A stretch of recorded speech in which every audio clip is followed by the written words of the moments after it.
Jacinta Penn, the first thing I'm going to do is a little bit of synthesizing because you've got an awful lot going on, an awful lot on your plate. We're here to talk primarily about your new ag tech business startup, which is called Fleece Grow.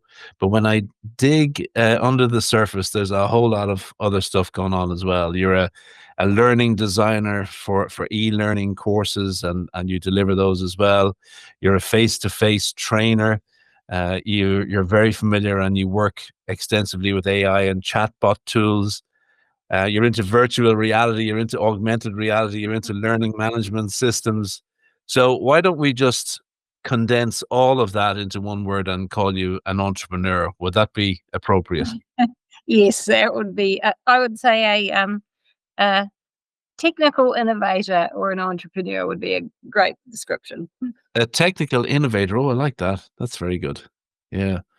So how does it all work? And before we get into the individual elements of that, we'll start with the tried and tested first question. So who are you and why are we speaking today?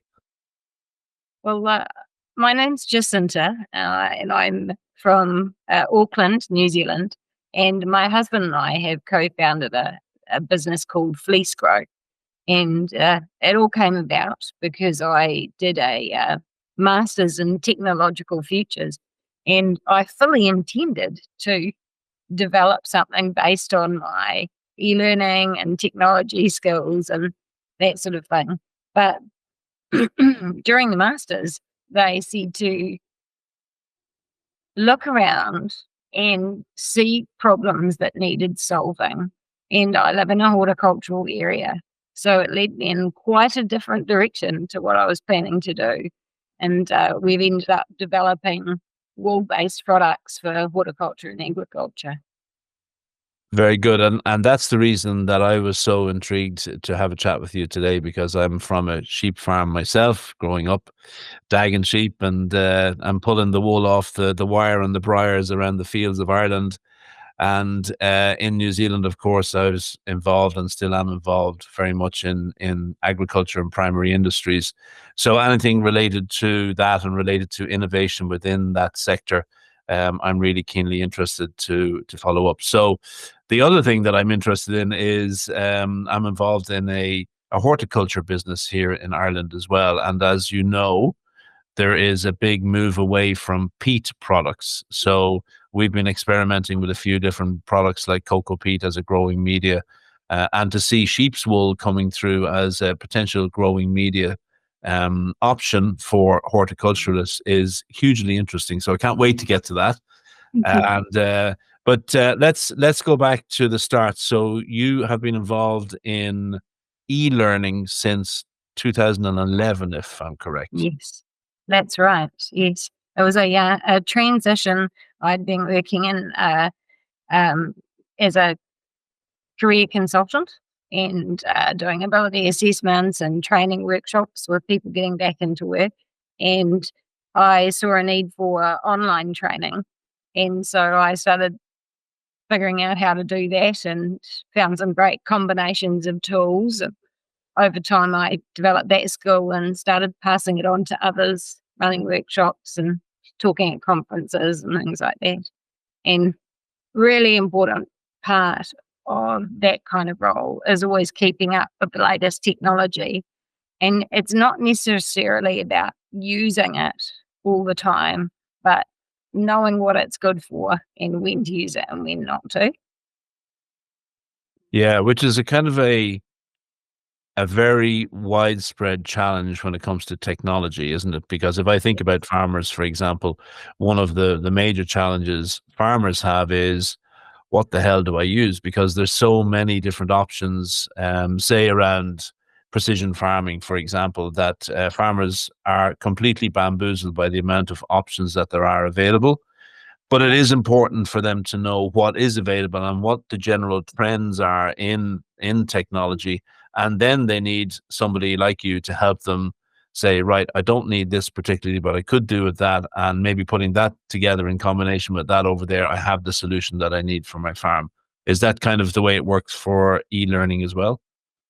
Yes, very much so. It's really helping people figure out what the problem is that they're trying to solve, and I mean it really applies to everything. But uh, with e-learning, often people come and say we have a training problem, and then it's they're more like we need some training. Like what is the problem that's causing your need for training? What is the result that you want to get? And from that, you can figure out the best way to solve that problem. And it's not always training. And sometimes it's, hey, you just need a safety guard. Hey, you're going to have to work on doing some manager training as well, allow extra time for doing lockout, tag out, as well as doing training on the process, and then do some safety observations to make sure that people are doing it. So it's really looking at the problem and saying, what is going to solve this?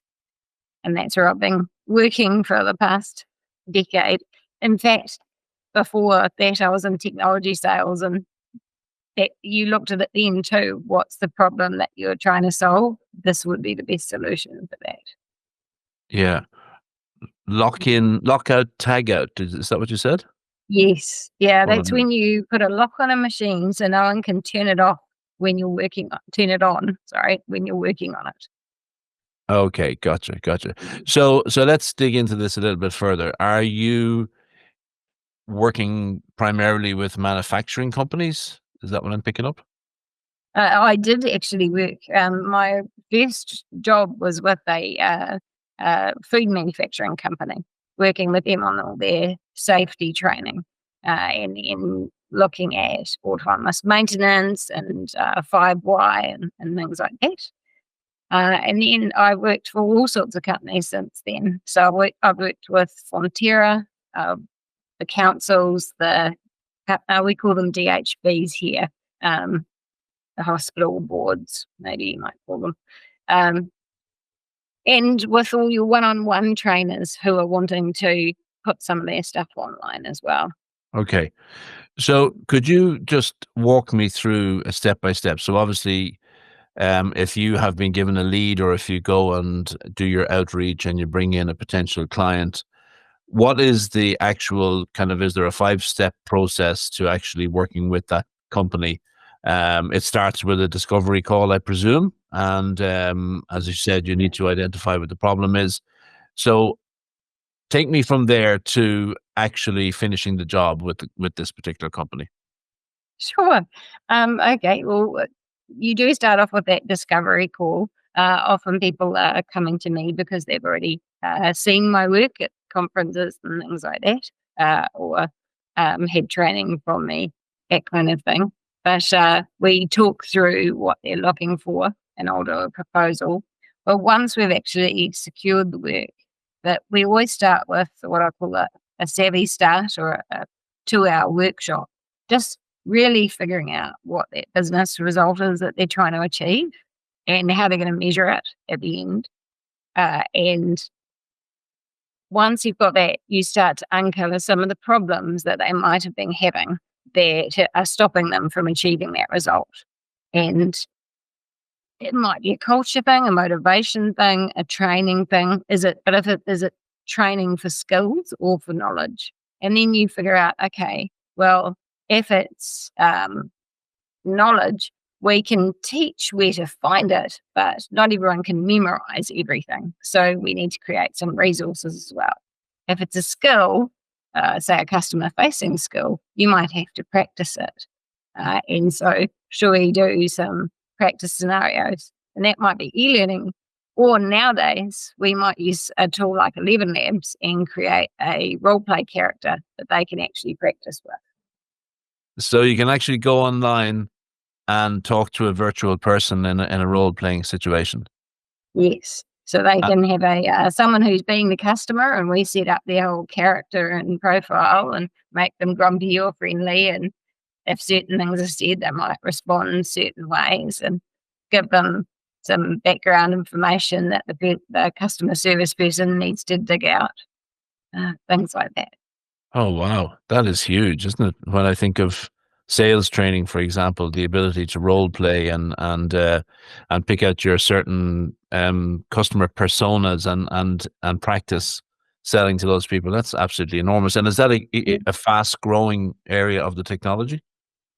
Uh, the, the funny thing is, a lot of people are actually using generative AI to create training courses, but they're not very good.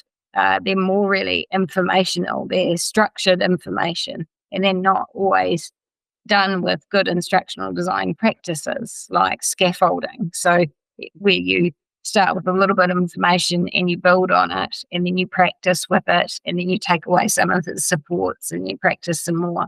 So that tends to be the quick and easy thing that people are using it for. It's not always the best.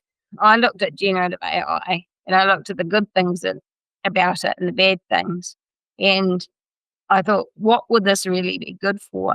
And I could see it being used for role play, because it doesn't matter in role play if the AI hallucinates, if it makes up something.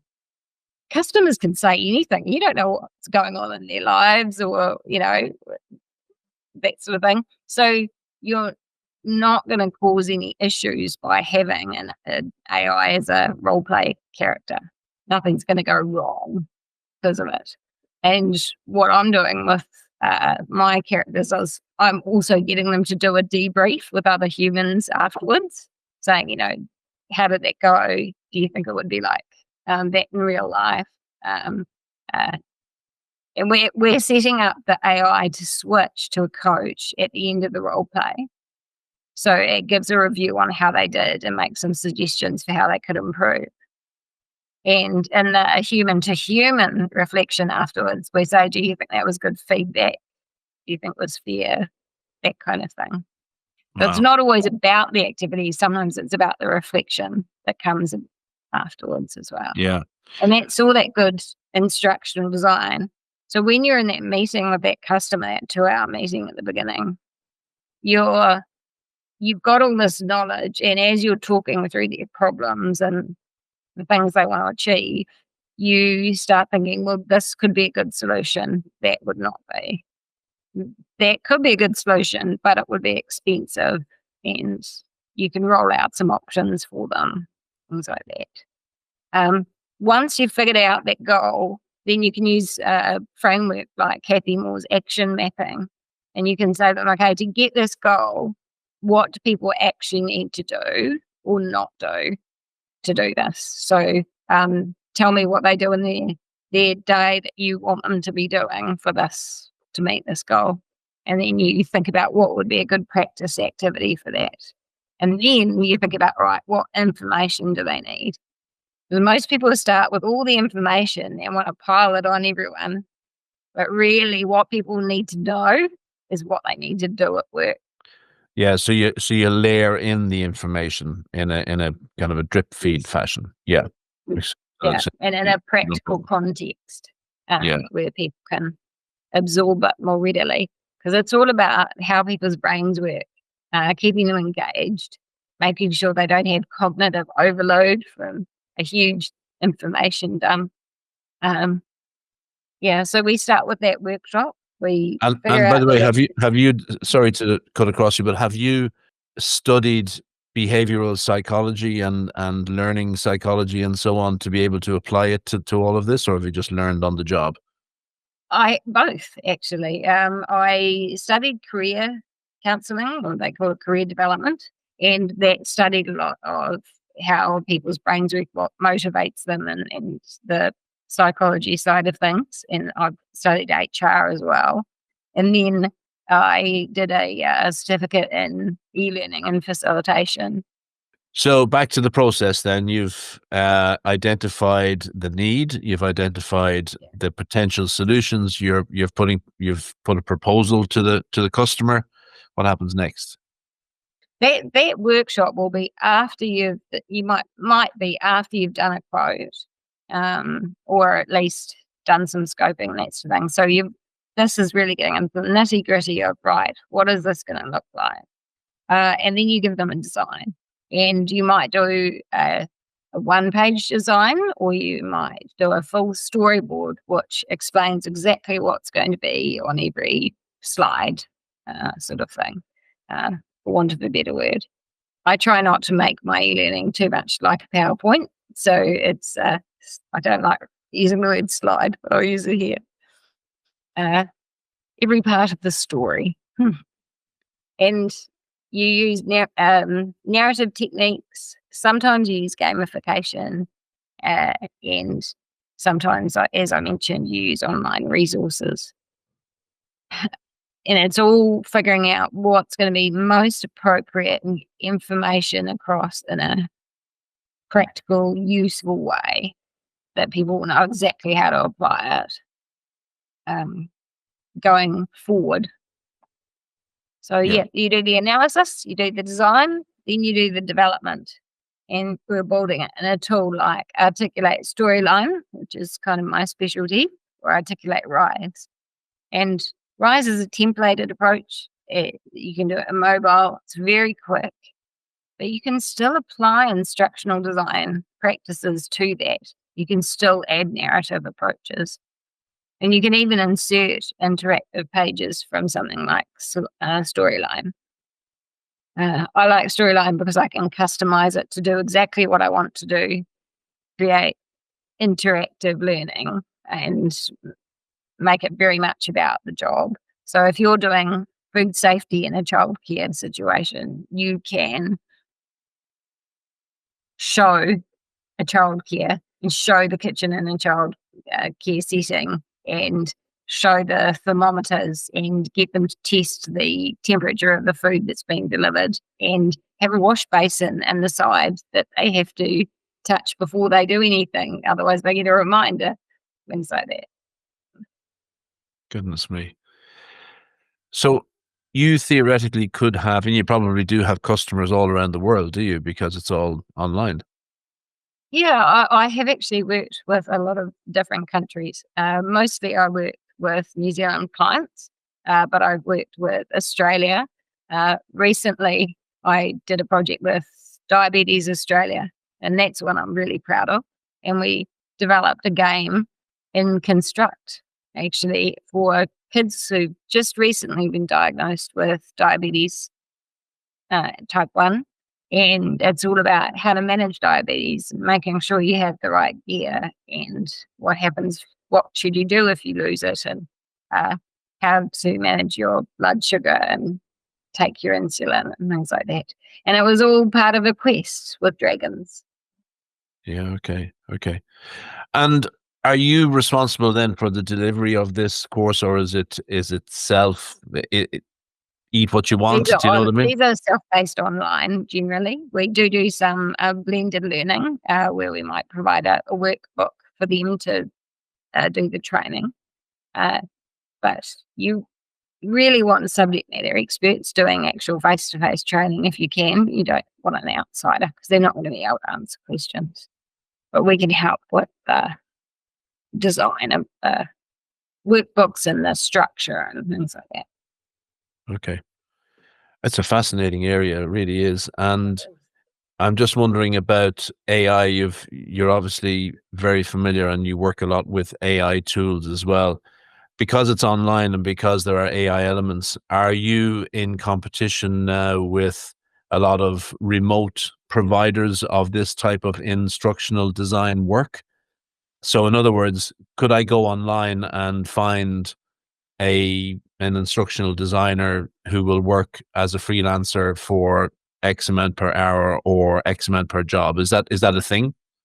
You can, but I say good luck to you. I have tried that myself. I've used a couple of tools like Upwork and Fiverr, and I've found some brilliant people and I've found some hopeless people.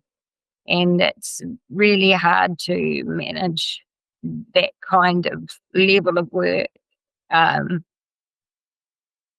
you've got to trust that the people will get it back to you in a timely fashion, and it will be done enough that you can do a few small fixes and pass it on to the client. If you have to do a whole rebuild, that's too much time lost. So I have a team of subcontractors that I can go to if I need help with certain skills or if I get busy. Graphic designers and JavaScript engineers and that sort of thing. So having reliable people is just worth its weight in gold. Yeah. Yeah. Okay. So you try and keep as much in-house as you possibly can. Yeah. Yeah. Okay. Moving on to the virtual reality and augmented reality, because they are obviously areas that are quickly growing in popularity as well. So what's your involvement with those? So I was one of the first people in e-learning to start doing some of the VR 360 video and VR development. And we took some of our demonstrations to the NZATD conferences. So we had a forklift training simulator, like with one that you could actually sit in and wear the VR helmet and drive the forklift. And we did fire warden training and things like that. But one of the things I realized quite quickly with VR is people will tend to go straight to a developer rather than an instructional designer. And they don't always think about the learning design as much as they should, they or could, perhaps is a better way to put it. And so it tends to go to VR tends to go to development companies rather than learning design companies. Let me try and understand that. What you're saying, this is a question, what you're saying is that some companies can get all the content that they need, but unless there's a good system for learning that content in behind it, it's Mm. worth nothing. It's not going to hurt to have it. It's going to give them a chance to practice. But if you have the good learning design so that you're structuring it, they'll be much better prepared because you'll have thought, hey, these are the problems that we're having. These are all the steps we have to do. What's a good scenario that'll cover all of those steps? Or, hey, this is a lot of information. Maybe we need to do 3 scenarios. One that's simple, one that's a little more complex, one that solves this other thing. Yeah. Okay. And how big is this industry, say in New Zealand? Is it a micro kind of boutique industry, or is it booming, or where does it position? I think I used to be in the NZATD National Committee, and members, I think, ranged between 250 to 400, uh, I think. And there were other people who came from other organisations as well. We'd have several hundred people at the conferences. So it's a small but necessary industry. There has been quite a lack of instructional designers in New Zealand. There was very little university training for quite a long time. I used to bang on about it quite a bit, but they have added a lot more courses now where people can learn. So that's why I actually started doing training workshops and stuff for a while so that I could teach people the So skills. face-to-face workshops. Yes. Okay. So you transitioned from face-to-face to online, and clearly that's a better path for scaling your business, is it? No, so I create e-learning for other people so that their learners can do online. Sometimes it's blended, so there might be face-to-face in e-learning. But then I also held face-to-face training workshops for people who wanted to be like me or were like me but wanted to improve their storyline skills, and taught them how to use the software or how to think about instructional design. Okay. Okay. And then AI and chatbot. So that's Yeah. obviously an area that you have a lot of experience in as well. So what's going on there? Do you know, I don't think you should believe anyone who tells you they have a lot of experience in this area at the moment. We're all new to it. It's all so fresh and we're all still figuring it out. And I'm that I certainly put my hand up to this. But what I'm willing to do is give it a go. And if I need to give it a fast fail. And some things work and some things don't. So I tried the instructional design side of things. I thought, this just isn't giving us very good learning. But I tried the role play side of things and it worked great. So I put out an example and then someone said, oh, hey, could you do that for me? And that tends to be how I do things, is I'll try something and show other people. So, Yeah. And which school of thought do you subscribe to? Is AI going to be a great thing for humanity, or is it going to be the end of the world for humanity? I think it's going to be a time of great change. And I think there's going to be quite a period of adjustment. And I think it's a really good idea to try and stay aware of what's out there and what they're capable of and what they can be used for. Start small. Start with playing with ChatGPT. See, talk to it, and then try and create something with it, improve your writing, or see if it can give you a course structure. See what you think of it. Then you could do a custom GPT where you tell it to act as an instructional design coach while you plan out a course. And it can just help you with your brainstorming. It might help you come up with some creative ideas, or it might help you structure the course and you do the creative ideas. And then you might try something like 11 Labs, and you can use 11 Labs to create voiceovers, but you can also use it to create an agent, which is what I've done for these role play scenarios. You can use it to create a support agent, although caveats with that, you've got to be careful. Hallucinations, things like that. But the best thing is just to get in there and try. Lots of them have free tiers or cheap tiers, free trials, things like that. So get in there and try. And I think the people who are going to really do well with it are the ones who can figure out how to automate some of the stuff that they hate doing, or that they spend a lot of time doing that's very repetitive, or that can work out ways to get it to analyze large volumes of data. Yes, and it can say to them, hey, this is good, this isn't good, you should look here. In your business, if you were able to hazard a guess of all of the tasks and of all of the stuff that you do within your business, what component of that are you now using AI for?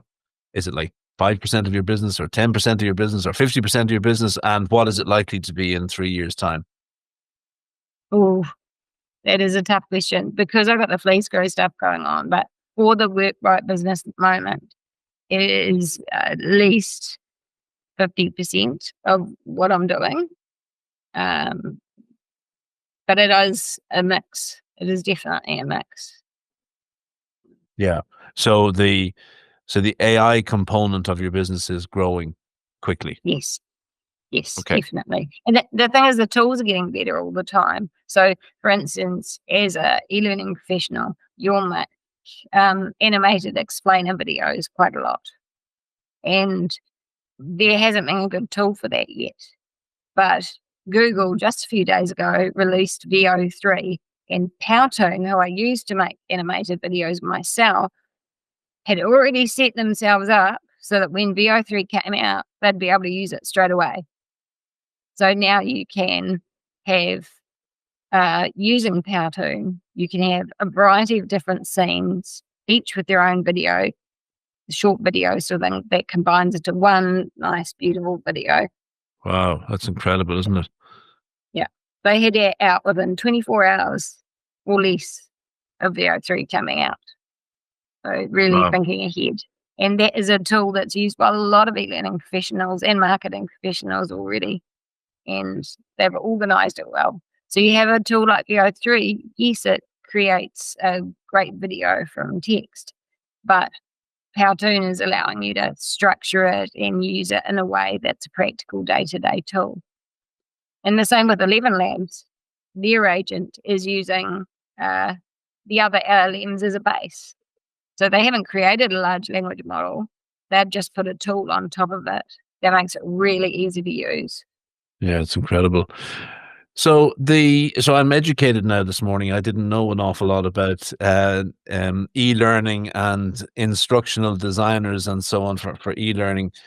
If any of our listeners are out there and they're intrigued or their imagination is sparked by some of the things you've been talking about, how does one, or what's your advice for somebody who wants to get involved in this field? Is there an easy access point, or should they contact you, or should they go and study something online? How do you do it? There is so much great stuff out there on the internet, and you can learn a lot by reading and trying and doing.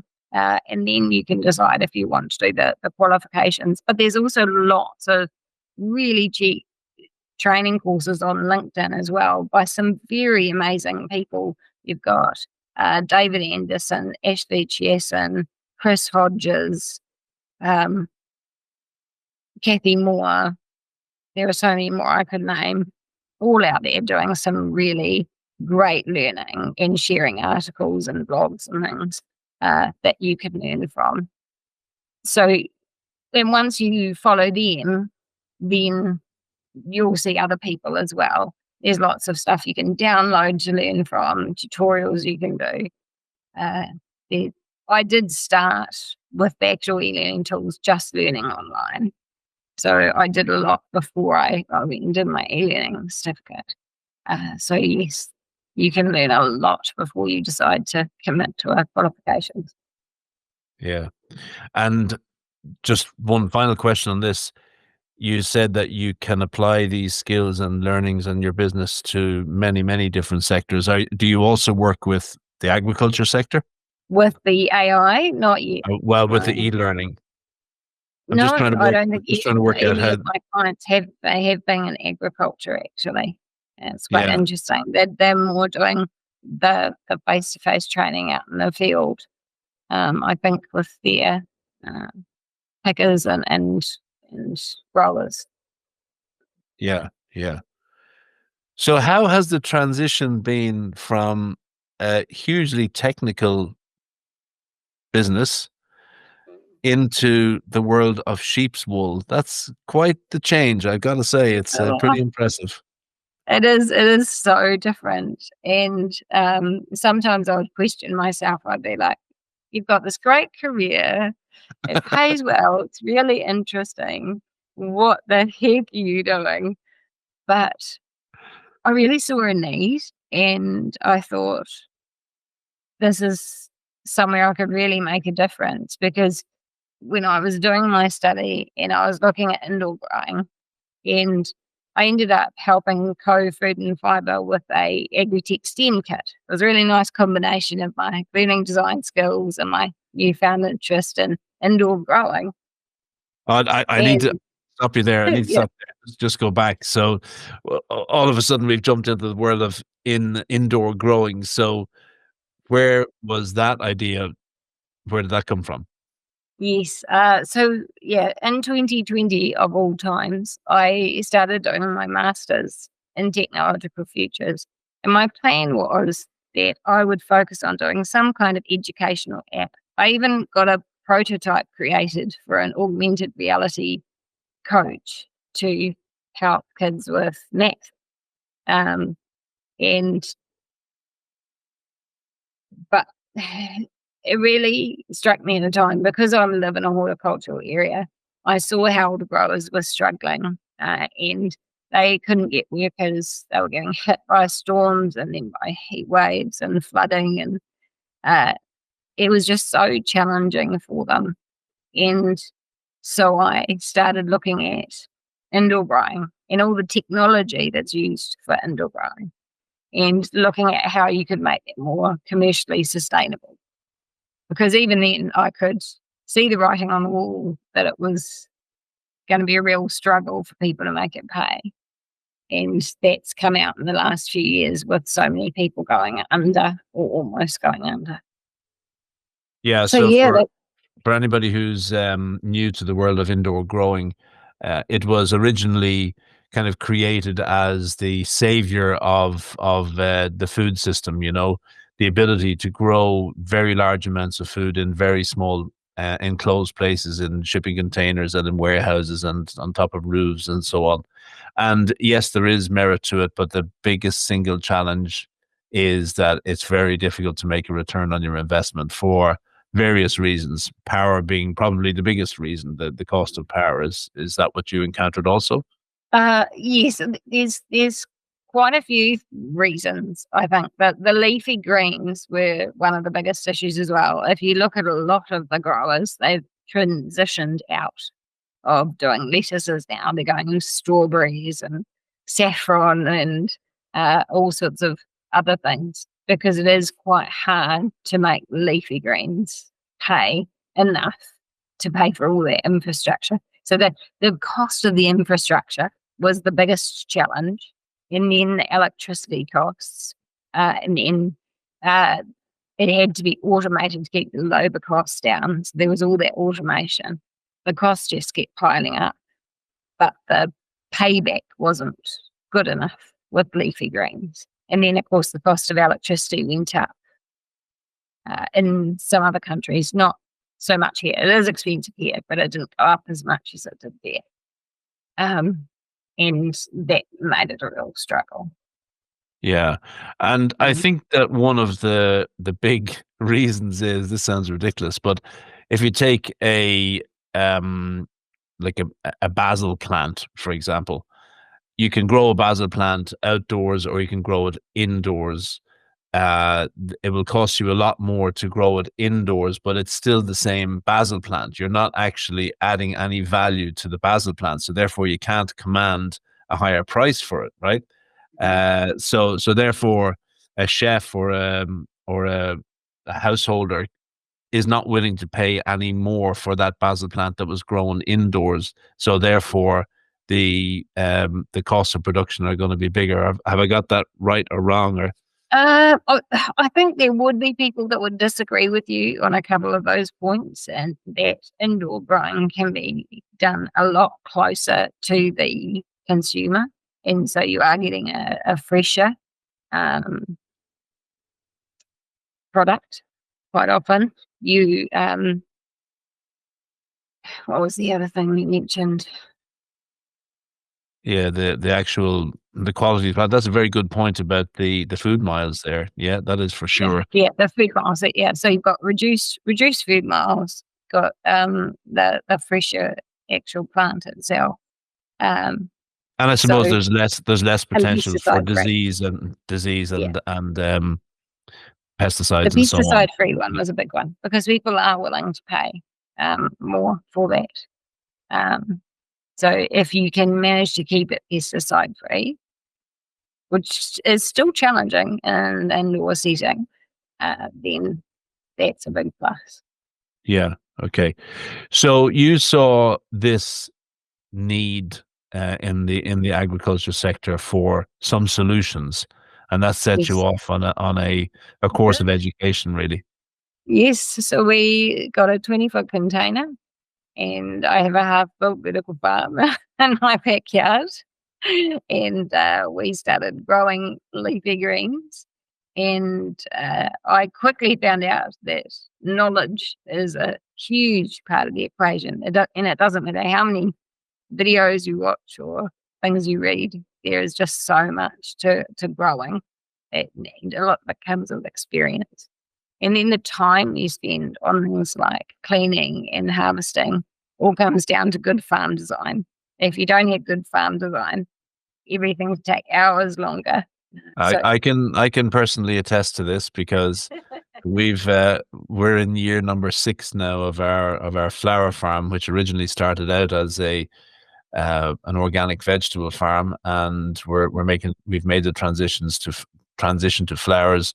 And what you said is so true, because I remember speaking with one of Ireland's leading organic farmers a few years ago, and I said to him, "Goodness me," I said, "You've been doing this for 40 years. You've just got such an amazing amount of knowledge you must like you're clearly an expert in this. And he said, well, I might have 40 years experience, but I can tell you that I've had 40 individual years of experience. In other words, there's a different set of experiences every year that he's been growing for the last 40 years. So I totally concur with what you're saying. Yeah. And as I get more involved in the horticulture and agriculture industries, I learn so much more about the challenges they have. And you're right, every year it is different. So one year there will be a nematodes issue, and another year there will be a blight issue, and it depends on the weather and whether there being any issues with stuff that's being imported, or yeah, it does change. Yeah. Mm. So how is your enterprise in the shipping container going now? Yeah, it's we're not, it's not a working farm, so we're not, certainly not making any money from it. But what it has been really useful for is, as we've developed wool into a growing media, we've used it to do all our testing. So we've been Um, growing lettuces in it and comparing and that sort of thing. So it's been great for that. yeah. It's become a really good resource for us. Yeah. I love this ethos or philosophy that you are out there trying to solve problems for farmers in this case, which is always the best starting point for a very successful product, isn't it? So, Yeah. how did you get onto sheep's wool then? The funny thing is, because I live in a lifestyle block and we have what we call calf clubs here, I think you might call them egg days. Yeah, And and I think we should probably mm, just take a moment and explain what a lifestyle block is, because for a lot of our listeners on the northern hemisphere and a lot in the southern hemisphere as well, who are very familiar with the concept of a lifestyle block, maybe you could just give us a yeah, 30-second overview of what a lifestyle block is. we live in a place that's about an acre and a half, and we're surrounded by rural farms that are 20 acres, and we have one paddock with one sheep. So it's Right. a lifestyle rather than a job, and it's not real rural, not real farmers. Yeah, well, in a lot of cases, people work to support their lifestyle block farming habit. So there's a lot of work Yes. that goes along with It these is so lifestyle blocks as true. well. Yeah. Yeah, it is so So true. And it is really funny because what a lifestyle block means does change depending on who you're talking to. Because if you're talking to a proper farmer, a lifestyle block would be 10 acres. yeah, okay. Yeah. So you're Yeah. you're living on This a is a big lifestyle difference. block, and you have some sheep, and where did it go to from there? Yeah, so I'd been making this agri-tech STEM kit for co-food and fibre to go out to school. So we made a half a dozen of them. We had a robot, and we had a hydroponic garden, and then we had your Jiffy peat pellets uh, in your pots. And we were challenging the kids to say, which of these things is sustainable or not sustainable. Think about, do you have to replace them every year? What could be a good replacement? And I have to admit, I was looking at thinking, shoot, what would be a good replacement? Is there an actual answer to this question? Because peat's a carbon store. We've got to stop digging that up. It's the moment you dig it up, even the stuff that's left in the ground starts releasing CO2 emissions, and it stops acting as a carbon sink. So in places like the UK, that's being banned. I think Ireland as well. You guys Well, it's on the way. ban It's peat? on the way out. Yeah, Yeah, it's on the way out. yeah, yeah. And then you've got rock wool, which is quarried rock melted at 1700 degrees, spun into fibres and turned into blocks. And then you've got cocoa coir, which is renewable and biodegradable, um, compared to rock wool, which where we live gets dumped in landfill. There's no recycling for it here. And But the cocoa coir also has some issues, that it has a lot of salt in it. So cocoa coir is the husk of a coconut that's shredded and turned into a loose growing media. And to make that, they have to wash it with a lot of water to get those salts out, and that water often goes into local waterways. So it's not always sustainably produced. And then when they do get it here, sometimes those salts can become an issue later. And as it breaks down, it releases them as well. So it's not the ideal growing media, but it's better for the planet than Yeah. some of it.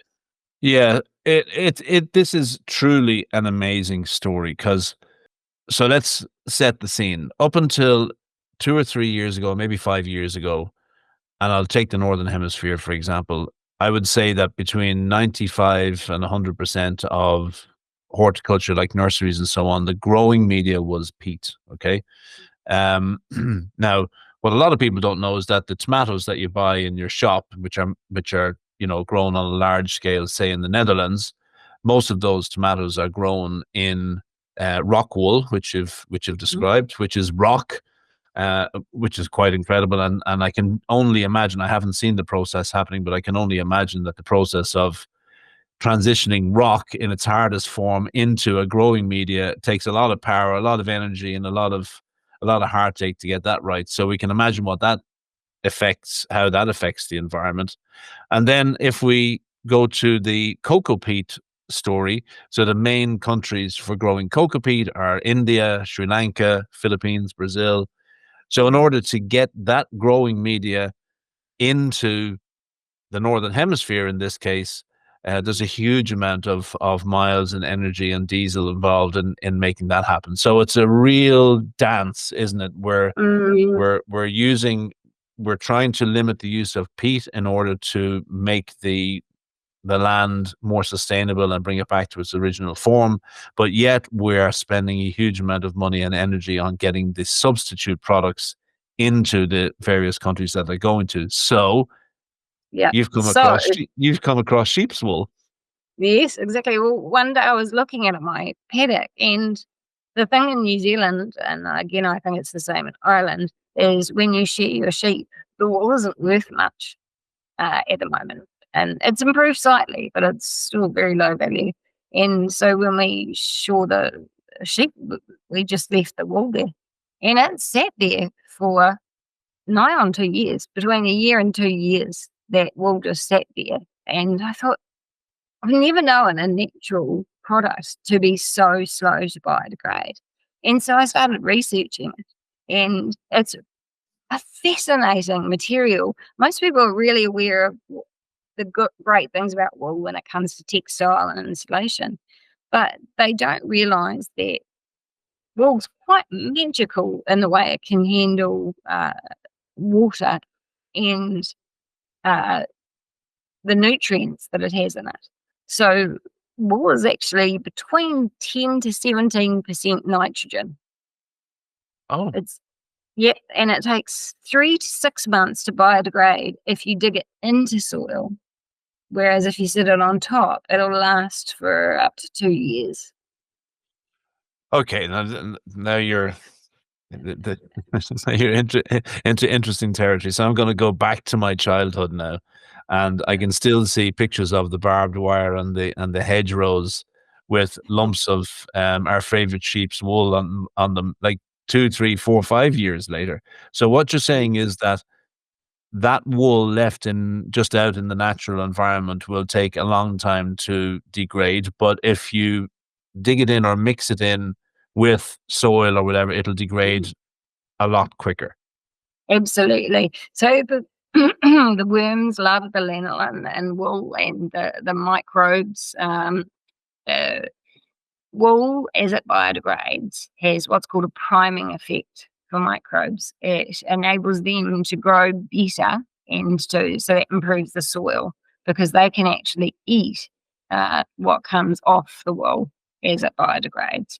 So 50% of wool is actually carbon, and so basically the sheep are eating the grass and turning it into carbon in their wool.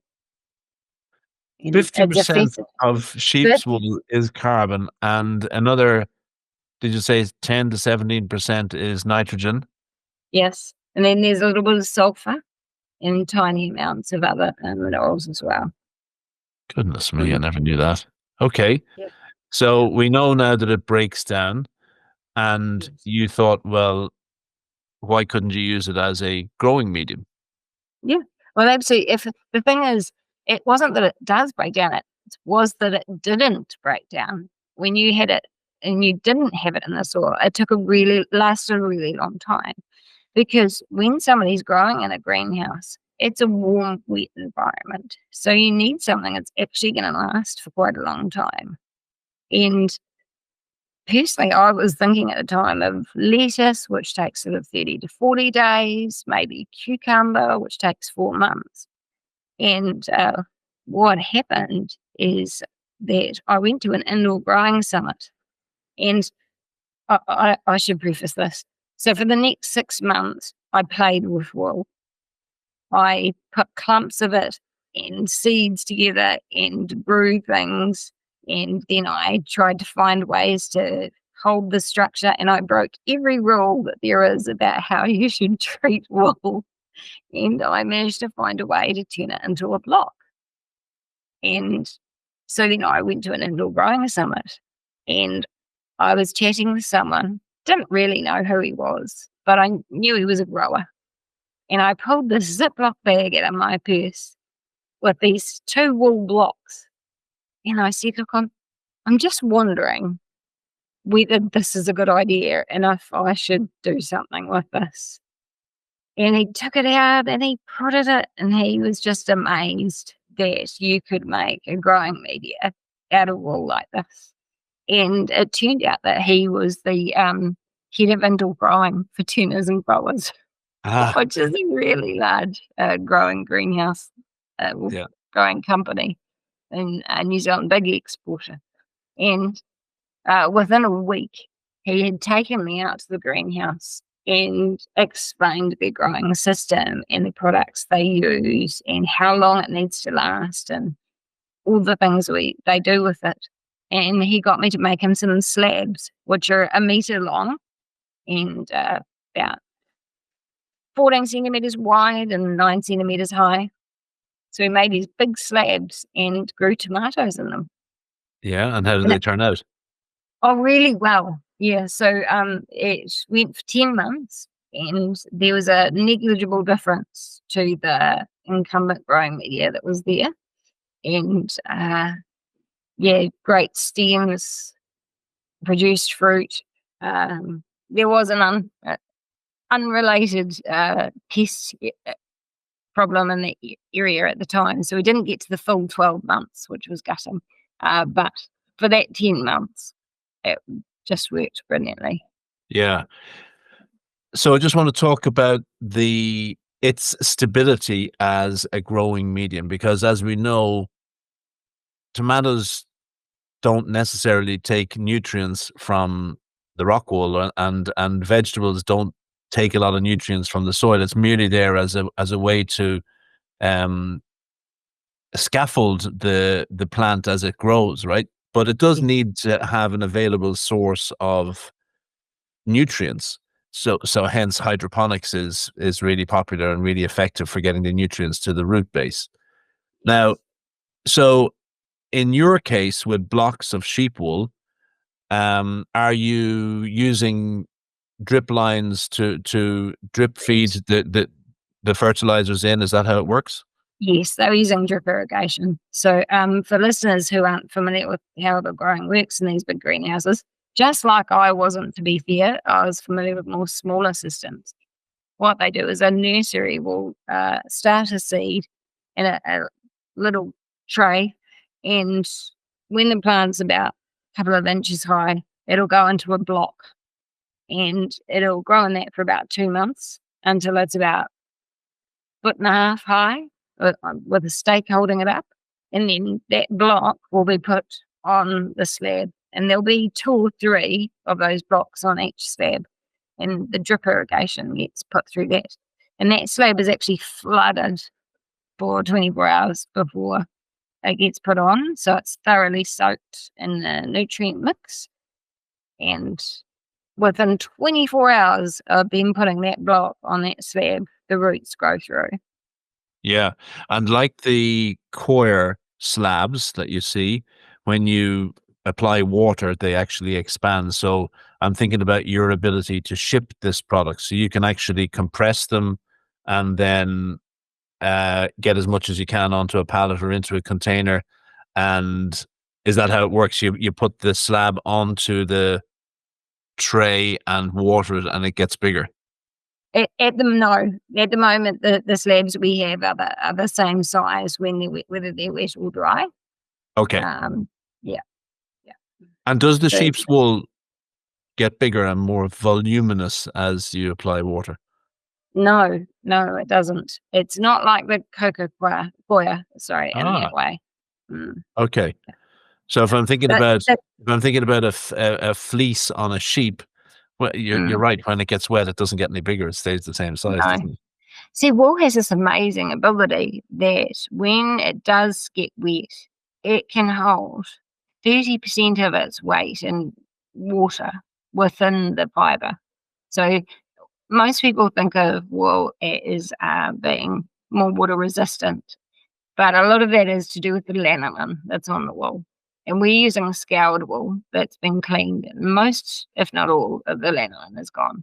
But the outside of the wool fibre is still pretty resistant to water, but the inside is very absorbent. And so we've tried to make it more absorbent and giving a structure so that it absorbs the water and Yeah. lets it drip through slowly. Are we at the point now, Jacinta, where we can say that sheep's wool is a viable replacement of more traditional growing media? Absolutely. I mean, we need to work out how to scale it. We're currently building a machine to improve the rate of production, and we're still refining and making it the great product we want it to be. But absolutely, I can tell you I've got plants growing in it, so it's a very good growing medium. And have you got commercial scale trials still ongoing, or are you actually in production and you're actually selling commercially? We're not in production yet, but continuing to do trials to get it just right. Yeah. Totally side question. Is there a market for is there suddenly a market for secondhand woolen jumpers now? Can you It is something I've considered, but the only thing with that is that there are a lot of chemicals and dyes used in the colouring of that material, and it's really important that food gets grown in non-toxic material. And I've Okay. had our wool tested to make sure it doesn't have any problem contaminants, and so I'm really happy to say that they don't show any signs of pesticides or heavy metals or anything like that. So we know they're safe to grow in. Okay, so I presume that you can't market as organic, of course, but you do market yourself as being totally sustainable. What else? What are the other key selling points that you've got? The main things are that it's renewable and biodegradable and compostable. So wherever you put it, it's going to go back into the earth in Yeah. some way or fashion. The other thing is we're hoping to actually collect it ourselves and then turn it into fertilizer. Okay. So you So so you instead, you do a 360 with your customers and you take the spent material. Okay. Yeah. And how do you make a fertilizer out of it? so there's a couple of ways we can actually that we've been working on. So we have uh, we've we're creating a range of infused wool pellets. So wool pellets that have things like seaweed fertilizer or fish waste, and also biochar. And we've been getting into some really good science with that, looking at how wool and biochar pellets can reduce nitrate leaching and um, work to improve soil quality. So if you can reduce nitrate leaching, that means more fertilizer is held within the soil which means there's a reduced need for synthetic fertilizer. Plus, of course, the wool itself is a fertilizer. So we can really do some great things with that for regenerative farming, that side of things. Yeah, what's But also biochar? we can...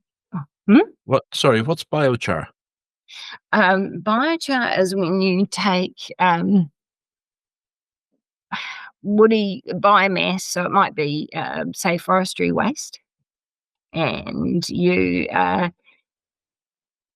burn it in a kiln, but you don't have oxygen in there, so it doesn't fully burn, and you're not releasing emissions with it because it's a circular sort of kiln. And what that does is it captures the carbon out of the products that you're burning. So it burns off the things like nitrogen and stuff like that, but keeps the carbon. And so you actually sequester carbon with that. So I'm thinking of a campfire, and I wake up the next morning and I had a big lump of timber on the fire that night. And when I wake up the next morning, half of it is burnt and there's this black, sooty, sooty thing. Is that biochar If it or not? was in a part of the fire where it wasn't getting any oxygen, and so that's why it wouldn't burn, then it could be close. But it's a little bit hard to explain. But Yeah. the lack of oxygen is really the thing that actually stops it burning fully, and it's also stopping it at a certain point. So, And what and you're then of saying course is you... that the combination of biochar and the sheep's wool creates a very natural fertilizer. Yes. So wool pellets are great at moisture retention, and then of course they biodegrade into the nitrogen and sulfur and things like that. And with the biochar in it, it can help hold any liquid fertilizers that are applied to the ground or the fertilizer from the wool within the soil, so it doesn't leach into the waterways and get lost from the soil. So it's just really holding those nutrients and holding the moisture in the soil. We did some really cool experiments. One was with Waikato topsoil in one container, and the wool and biochar in the other container with the topsoil, and applying the same amount of water to both. And the difference of how much more water the wool and biochar could hold was just amazing, whereas it was really running through topsoil. And then over time, we've left it for months, and over time, the plains topsoil became almost dusty, and, like a wind could blow it away on top. And the soil with the wool and biochar stayed clumped together, and you could see it held more moisture. And we measured the moisture, and it was always more significant. So just amazing difference in soil quality. Yeah. I'd like to talk about supply chain for a second. And we know, of course, that New Zealand is synonymous with sheep, and much less so than it used to be, because the numbers have dropped very significantly from where they were 15, 20 years ago. So how much product can you produce, and will it be enough to feed the New Zealand demand? Will you expand it to Australia? Can you go to Northern Hemisphere? How much can you produce? I guess that depends on how quickly we can ramp it up and how much investment and grants we can get to get us going, because we're bootstrapping this at the moment. We received some small grants about a year and a half ago, and that got us started, and then it's just working on trying to build it up. But it's a big market. We would start in New Zealand and Australia. Australia has a much bigger greenhouse industry in New Zealand, but it'd be really good to perfect it here. And then there are other countries that don't have their own sheep populations, like the Gulf states, that do have large numbers of greenhouses. And you've really got to research each area. So, for instance, Spain greenhouse areas, Almeri and that, but they do actually grow in soil. So you'd be hard pushed to uh, get them to make that change there. Whereas somebody like the Netherlands, um, they're at the top of their game. They're always keen to innovate, and uh, I think that's definitely an area of interest. And are you the only one that's doing this, or are there other companies running these tests also? I am in the moment, but I think there are people champing at our heels out there, also trying to produce things like this as well. Yeah. Okay. Mm. How do you do all this? How do you how do you manage your life, Um, your e-learning uh, businesses, your like getting a new product yeah. researched, developed to market is potentially one of the most stressful things that anybody has ever done in their lives. You're doing that as well as everything else. How do you do it all? With difficulty, but with a lot of support. So there's been people that have just come out of the woodwork and helped us along the way.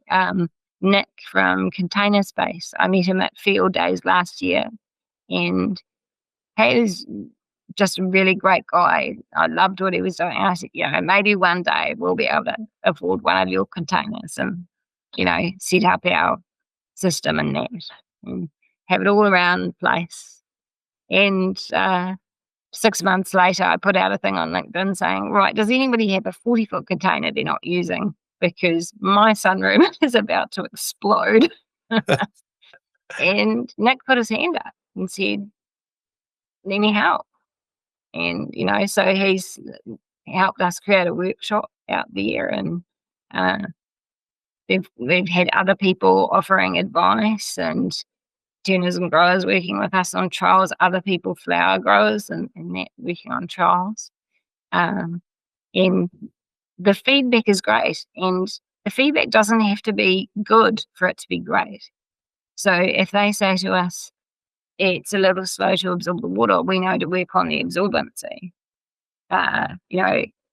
It's just really, really helpful to actually work with growers to develop the product. And I think it's really important and a lot of what's missing when innovation is happening. There was a couple of years ago, I said to my husband, this is a really big thing and it's going to be really hard. But I don't want it to be a mutual decision for us to do. But I see it as something that could make a really big difference to a lot of people. So especially the wool farmers, if they can have wool known for what a wonder product it is. And a lot of people just don't know what a great fertilizer it is. So if we can be saying, hey, it's a growing media, it's a fertilizer, why have synthetic nitrogen when you can have real nitrogen from your own sheep? Yeah, yeah. I actually forgot to ask you about that. You said that the nitrogen content is in around between 10 and 17%, which Mhm. sounds like a lot, but is that a lot compared to synthetic fertilizers? And if it's not, how do you supplement it? And if it is, how do you reduce it? Well, it's a really good point, and it's been one of the reasons why I've been going to so many farm days and events and learning everything I can about people's different situations. And uh, you look at some of the farmers and the fertilizer they're using, it's 46% nitrogen. Okay. Sorry, 49% nitrogen. Another one is 26% nitrogen. So when they want nitrogen, they need quite a high amount. But the only trouble is if there's a rain event, that can wash away a lot of that nitrogen and it can end up in the waterways. So if we can produce something that is, say, 15% nitrogen but stays in the soil and also gives you better water retention for those drought moments, that would be great. And it won't be for everyone, but there will be people who go, that would solve my problem. That's Yeah. going to protect this area, which has a lot of waterways where we know the nitrogen's getting in. We can use this instead. We've got this paddock that's really affected in the dry season. We can put it in there. Yeah. That sort of thing. And also for your home gardeners, that's plenty. That's plenty. I can tell you by looking at the coriander I've been growing, it's plenty. Okay, good. I just want to go back to the glasshouse situation just for a second. Are you recommending sheep's wool as a seed starter, or are you recommending it as a potting on? At the moment, we're developing it in the blocks and slabs because it is easier for us for the production. So that's the area we're focusing on. We are developing a potting mix as well with bark from forestry waste and a small amount of wool as nitrogen and some phosphate in there as well, the natural phosphate. So we're developing a potting mix for that too. But definitely for the plain wool blocks, that's second stage. Yeah. And for growing leafy greens and salads, well, leafy greens particular and microgreens, that's the word I'm looking for. For growing microgreens, could you use it as it's almost like a capillary mat where you have infused the seeds of the microgreens into the sheep's wool Absolutely. Yeah. But I think you'll find people are doing that already. I've spoken to a lot of people who've used their wool cool. Sorry, you don't know what wool cool is. There are these mats that they use to keep food bags cold, and they come to people's places and they're wool wrapped in plastic, and they take out the wool and they'll either use it as mulch in their garden, or they'll use it to grow sprouts in. So people are definitely doing that already. It's not an area we're focused on because it's already well covered. But the big thing with us is with our blocks, we can make it any size and shape we want. Okay. So, Okay.